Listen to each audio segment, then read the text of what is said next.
after so long. You are so small. We questioned if you were real. Then steps. A voice. Through armies and corrupted soil. You persevered.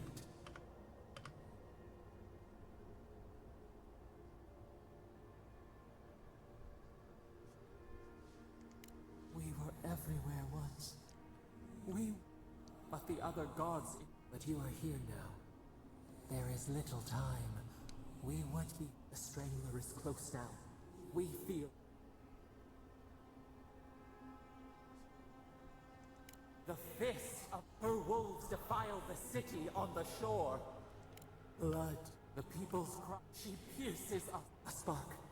Wait. The essence bends. You can reach her.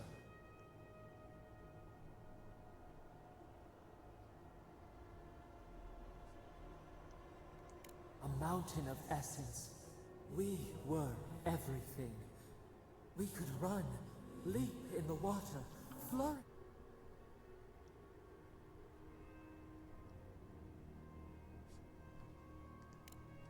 We must. We mourn our past. We only seek peace now. A chance to regrow. We trust you. You met death.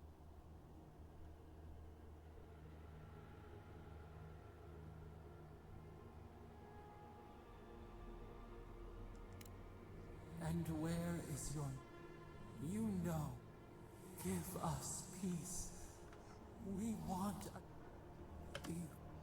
We deserve more than... Or do you have no more mercy for us than you did for the bear? The time. End our pain. Give us peace.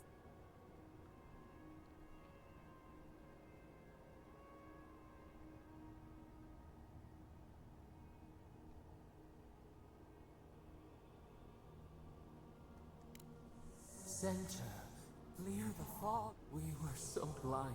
We feel bright. We will grow. We will remember you.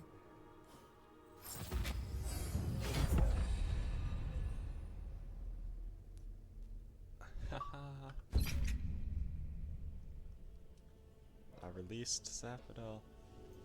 I thought there was gonna be more to it than that, but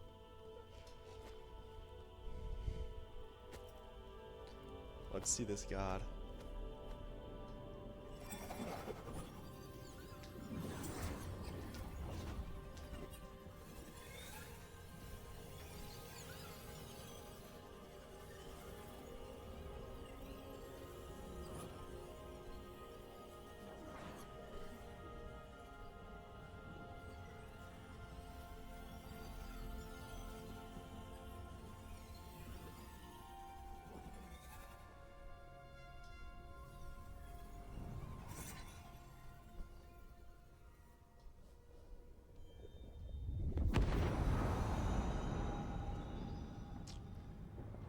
Where's my people at?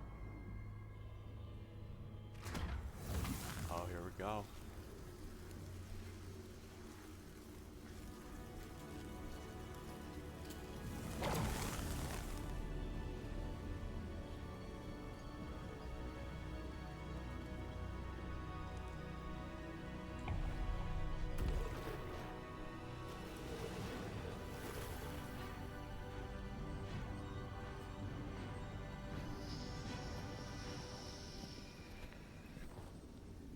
By fire.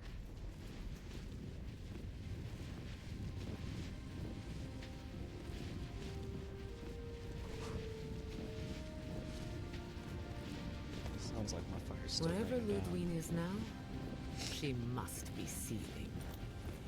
Of course, we'd be happy to kill her again, if needed. She's done for. But we're not. Whatever's next, we'll face it. Together. Guys, you're all gonna make me sick. But carry on. Unraveled at last. We no longer feel her wire against our flesh. We are free always. We are free forever.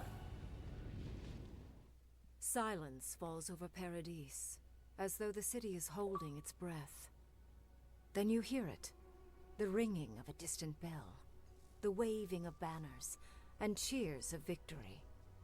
After a short and bloody conflict, the dust has finally begun to settle. You feel Sapadal close to your thoughts, stirring with interest.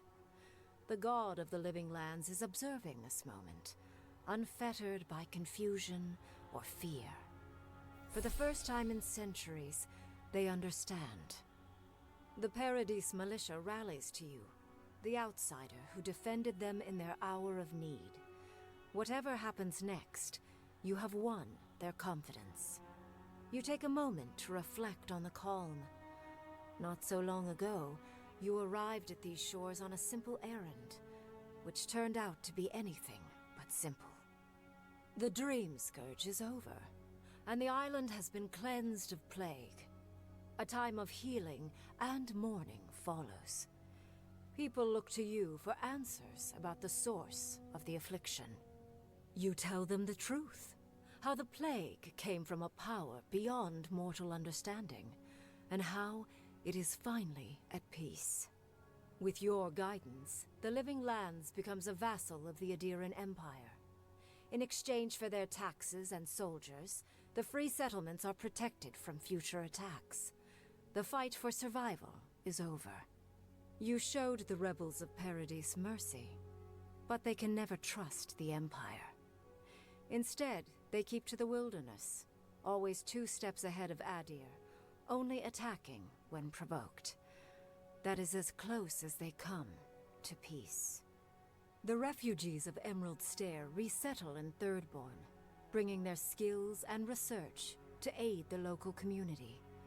What starts as an uneasy partnership blossoms into a bond of trust. Through shared adversity, they find common ground. The ashes of Fior Messiverno continue to smolder. Scavengers avoid the ruins, fearful of spirits unleashed by animancy gone awry. The once promising city is nothing but a cautionary tale. Though Adir has promised that the Living Lands will retain their autonomy, not everyone in Shatterscarp trusts the Empire. But many Adiran ships sail into the Grave Room's ports, bearing fine linens and aged wines. These ease the painful memory of the day Reamgrim culled their people. After the Living Lands is declared a vassal of Adir, Solace Keep reluctantly opens the doors of its fortress, though not before numerous missives are sent to Mihala demanding the Grave Room be honored. Her reluctance costs the dwarves. The Pargrunen are never favored in trade negotiations, and are the last to be supplied by Adiran caravans. But the Wardens have rounder bellies than anyone can remember. For the first time in many years, Kai feels an agreeable restlessness. Not to flee, not to drift, but to venture. He visits the distant shores Tama told him about, and savors the modern marvels, ancient wonders, and breathtaking expanses he beholds. His heart swells, not with grief, but with awe. There is so much to discover, and he will spend his years chasing all of the joy and beauty the world has to offer him. With his travels alongside the envoy complete, Marius is left directionless once again. Rather than disappearing into his cups, however, Marius leans on his time among his companions to give him the strength to re-enter society and find comfort in civilization. He establishes a route between Paradise and Thirdborn, guiding travelers between the two in return for money and supplies. And while he has a reputation for being aloof, he joins the campfires from time to time, sharing stories of his time with the envoy that most travelers believe are completely made up. Giada turns away from animancy, charting a new course in life. The old rules don't apply to her. She has no responsibilities other than herself. Writing, music, sailing, sewing, love. She tries everything, masters nothing, and finds the inner peace that eluded her as an animancer. She still carries the phantasmal focus, but it doesn't feel as heavy as before. No longer under the threat of imminent death, Yardsley returns to the Animancers. Reunited with her beloved Quilici, she helps him and the Animancers as they put their lives together after the attack on Fior Messiverno.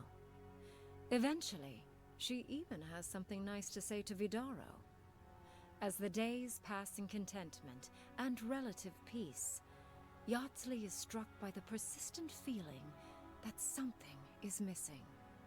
Though she still devotes herself to her studies of both the arcane and the godless, the restlessness never goes away. Freed from torment for the first time in centuries, Sapadal turns their prodigious curiosity to the people that shaped them. They observe the ways their people live, and they think deeply about what they see.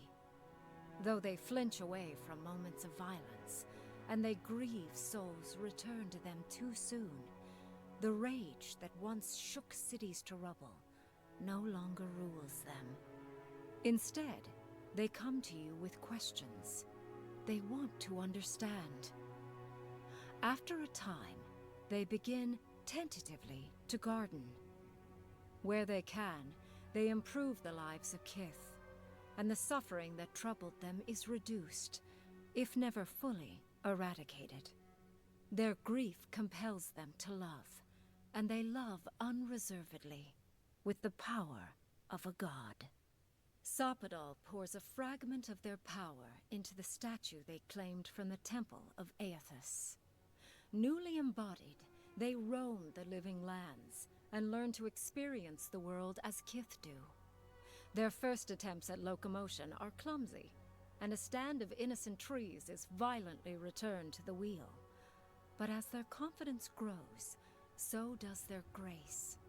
Soon, they are bounding across the plains of eastern Dawnshore, leaping the river gorge in Emerald Stair, scaling the shark's teeth of Shatterscarp, and fearlessly wading into the Tusk's acid sea.